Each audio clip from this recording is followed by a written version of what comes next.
Hi everyone, welcome to day 2 of the ROMWOD challenge. The poses that we have today are thread the needle on the right and the left side, the puppy dog, and the down dog. So I'm going to take you through these movements from the side today so you can kind of see what they're going to look like.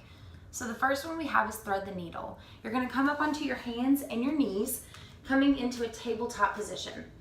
So for my right thread the needle, my right hand is going to come through to the opposite side. I'm going to drop down onto my shoulder and reach this arm out in front.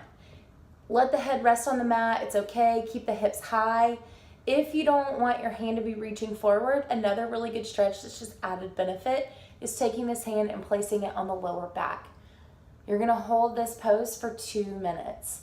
After that, to bring yourself back up, use that free hand that you have to push yourself up off of the mat and switch sides. I'm going to turn so you guys can see that. This time my left hand is going to come through, dropping it all the way down onto the mat, using that right hand to reach out in front. If I don't want to reach it out in front, take that same hand, place it on the lower back, and just hold here for 2 minutes.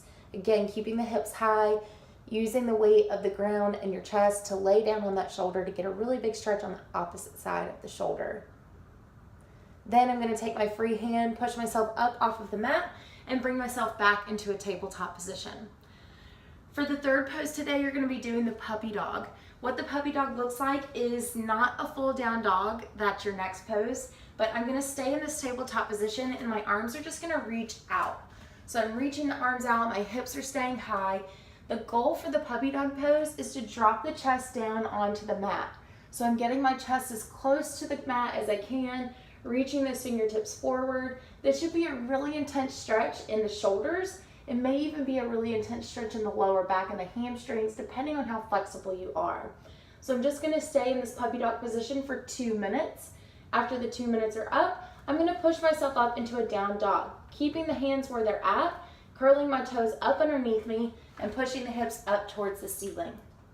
Now in a down dog, there are a lot of things to think about, but the main thing I want you to think about is pushing the hips up towards the ceiling and driving the heels down. If you want to think about a few more things, push the shoulders back. That's really going to drive the hips forward or the hips up towards the ceiling, and I'm going to push my heels down into the ground. Keep those fingertips reaching as far forward as you can, letting the head come in between the shoulders. You're going to feel this stretch everywhere. It's one of those really beneficial stretches. Again, staying here for 2 minutes. After I stay here for my 2 minutes, I come out, and that's the end of ROMWOD day 2. I hope you're enjoying this challenge so far. If you have any questions, feel free to reach out to me. Thanks, guys.